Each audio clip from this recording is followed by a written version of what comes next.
ہمیں نہیں معلوم کہ جب یہ پیدل جا رہے ہوتے ہیں زائرین کے ساتھ کون کون ہستیاں جا رہی ہیں، نہیں معلوم کہ ان معصوم بچوں کے درمیان شاید کوئی بچی جا رہی ہے۔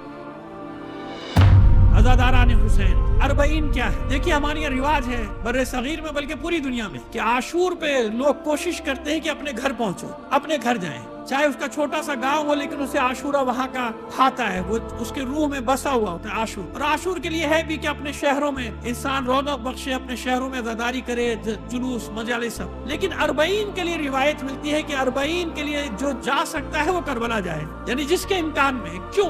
آپ جانتے ہیں کہ 40 سنت جناب ثانیہ زہرا سلام اللہ علیہ، آپ کب رہا ہوئے اس میں اختلاف ہے، اسیر کب رہا ہوئے، لیکن کیونکہ 40 کی رسم تھی عربوں میں، 40 پہ سوگ تمام ہوتا تھا، عربوں میں یہ رسم چلی آ رہی تھی۔ جناب ثانیہ زہرا کو یہ قلق تھا کہ میں نے اپنے بھائی کا چہلم نہیں منایا، میں نے اپنے بھائی کا 40 نہیں منایا، لہٰذا جب آپ کی رہائی ہوئی تو آپ نے مدینے جانے کا ارادہ ظاہر نہیں کیا، بلکہ آپ نے سب سے پہلے یہ حکم صادر فرمایا کہ میں پہلے کربلا جاؤں، کیونکہ میں نے اپنے بھائی کا چہلم نہیں منایا۔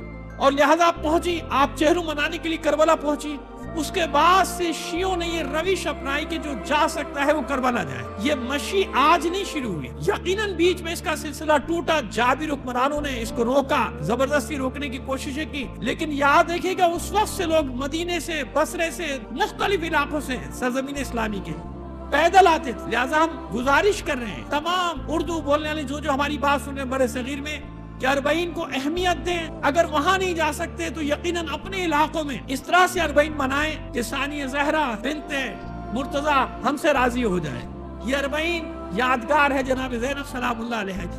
اور یہ جو کروڑوں لوگ اتنے شوق کے ساتھ نجف سے کربلا کی طرف جاتے ہیں، کروڑوں اب جانے لگے۔ جانتے ہیں یہ لاکھوں شہیدوں کی قربانی کا صدقہ ہے۔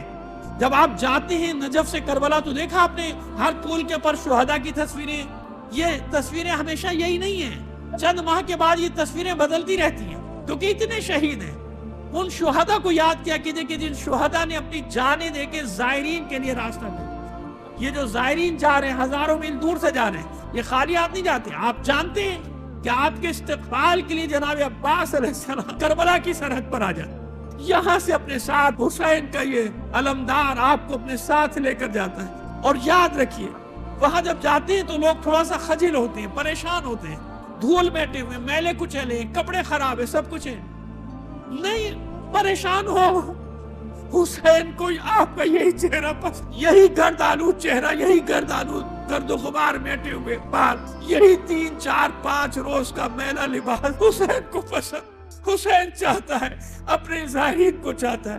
آپ جب اس عالم میں پہنچتے معصوم کونین ائمہ طاہرین آپ کے ساتھ ہوتے ہیں، ہمیں نہیں معلوم کہ جب یہ پیدل جا رہے ہوتے ہیں زائرین کے ساتھ کون کون ہستیاں جا رہی ہیں، نہیں معلوم کہ ان معصوم بچوں کے درمیان شاید کوئی بچی جا رہی، نہیں معلوم ان جوانوں بوڑھوں کے درمیان ہمارے وقت کا امام بھی ہمارے ساتھ جا رہا۔ الا لعنت اللہ علی القوم الظالمین۔